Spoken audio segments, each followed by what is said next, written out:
اختتام کی جانب رواں دواں میں دعوت خطاب دوں گا آج کی تقریب کے مہمان خصوصی جناب حسن ناصر جامی صاحب کو، جو کہ وفاقی سیکرٹری ہیں قومی ورثہ و ثقافت ڈویژن. تشریف لائیے گا. بھرپور استقبال کیجیے جناب حسن ناصر جامی صاحب کا. جی بسم اللہ الرحمن الرحیم. یہ ایک بڑا ہی مشکل کام ہے کہ ذرا نگار صاحبہ اور بڑے بڑے لوگوں کے بعد بولنا، ہم تو بالکل ہی ایک سرکاری ٹائپ کی تقریر ہے، اس لیے اس میں اردو بھی ادھر ادھر ہو جائے تو تھوڑی سی آپ اس کے لیے پہلے سے معذرت ہے. تو سارے تمام جو مہمان گرامی ہیں، صدر نشین ہیں اکادمی ادبیات کی، اور جو دور و عرض سے تشریف لائے ہیں جتنے بھی اعزاز یافتہ خواتین و حضرات، میں ہم سب کو قومی ورثہ اور ثقافت ڈویژن کی طرف سے دل کی گہرائیوں سے خوش آمدید کہتا ہوں. مجھے کہتے ہوئے کوئی بات نہیں کہ آج کی تقریب پاکستان کی ثقافتی اور ادبی تاریخ کے روشن سنگ میل کے طور پر تا دیر یاد رکھی جائے گی. پاکستان کو قدرت نے جو تنوع عطا کیا، وہ اسے اقوام عالم میں ایک نمایاں مقام عطا کرتا ہے. اس تنوع کا، یہ میں نے کسی سے پوچھا اس کا مطلب کیا ہے، انہوں نے کہا جی ڈائیورسٹی کہہ دیجیے گا اگر آپ کو مشکل لگے یہ ورڈ کا ایک اظہار. ہمارا ثقافتی، لسانی اور ادبی ڈائیورسٹی ہے. پاکستان میں 70 سے زیادہ زبانیں بولی جاتی ہیں اور ان میں ادب تخلیق کیا جاتا ہے. تخلیق ادب کی مقدار کے مطابق پاکستان کی 9 زبانوں میں تخلیق کیے جانے والے ادب کو اکادمی ادبیات پاکستان کی طرف سے سالانہ اعزازات سے نوازا جاتا ہے. اور یہ بھی ایک بڑا خوش آئند ہے کہ یہ کافی سالوں کے بعد یہ تقریب ہوئی ہے. اسی وجہ سے یہ 2017 آنورڈز یہ دیے گئے ہیں. تمام ہمارے ماشاءاللہ بڑے سینئر اور بڑے زبردست قسم کے جو ہمارے رائٹرز ہیں، تھنکرز ہیں پاکستان کے. آج اس ہال میں بلوچستان کی سنگلاخ چٹانوں سے لے کر سندھ کے لکودک صحراؤں تک، اور پنجاب کے لہلاتے کھیتوں سے لے کر خیبر پختونخوا کے کوہستانوں تک میں رہ کر علم و ادب کی خدمت کرنے والے لوگ جمع ہیں. اس تقریب کا مقصد جہاں پاکستان کے اس ڈائیورسٹی کا جشن منانا ہے، وہاں ان لوگوں کو خراج تحسین بھی پیش کرنا ہے جنہوں نے اس مملکت میں کاروان علم و آگاہی کو آگے بڑھانے میں سماج کی مدد کی ہے.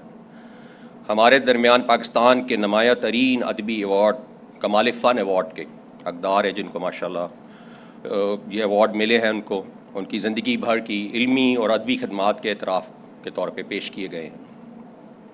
میں صدر نشین اکادمی ادبیات ڈاکٹر نجیبہ عارف ان پاکستان کو مبارکباد پیش کرتا ہوں کہ انہوں نے ایسی شاندار اور پروقار تقریب کا اہتمام کیا، اور واقعی انہوں نے بتایا بھی کتنی محنت کی ان کی اور ان کی پوری ٹیم نے. اور سب لوگوں کو بڑی مبارکباد ہے کہ واقعی بہت ہی اچھی آپ نے تقریب کی ہے. اور اس تقریب میں ملک بھر سے بہترین اور چنیدہ لکھاری، شاعر، افسانہ نگار اکٹھے ہوئے ہیں. یہ ایک تاریخی موقع ہے اور مجھے اس بات کی بہت خوشی ہے کہ اس اہم موقع پہ یہاں آپ صاحب علم و ادب کے درمیان موجود ہوں. آپ سب وہ لوگ ہیں جو ہمارا ادبی اور علمی اثاثہ اور اس معاشرے کا حساس ترین طبقہ ہے. آپ اس معاشرے کی نبض شناس ہیں. صرف یہی نہیں، آپ عوام کے دلوں کی دھڑکنوں کو محسوس کرتے ہیں اور اپنے لفظوں کے ذریعے عوامی امنگوں اور خوابوں کو کاغذ پر اتار کر انہیں تاریخ کا حصہ بناتے ہیں.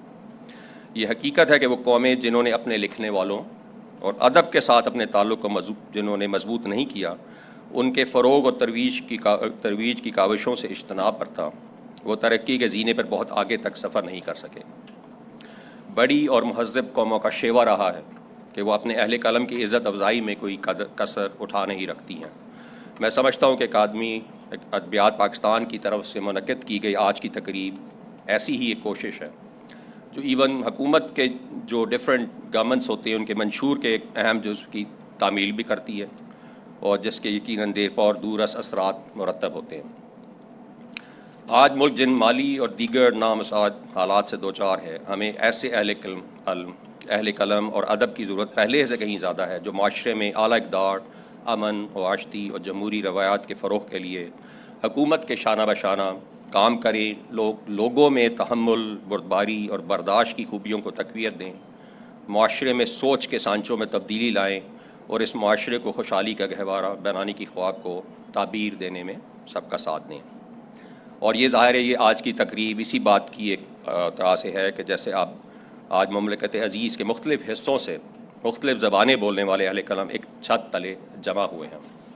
اور آخر میں ایک بار پھر اکادمی ادبیات پاکستان کی صدر نشین ڈاکٹر نجیبہ عارف اور ان کی ٹیم کو دل کی گہرائیوں سے مبارک دیتا ہوں کہ آپ نے اس یادگار تقریب کا اہتمام کیا. اہل قلم کی کہکشاں یہاں سجائی اور یوں باہمی تبادلہ خیالات اور مکالمے کی روایت کو استحکام بخشا. بہت شکریہ.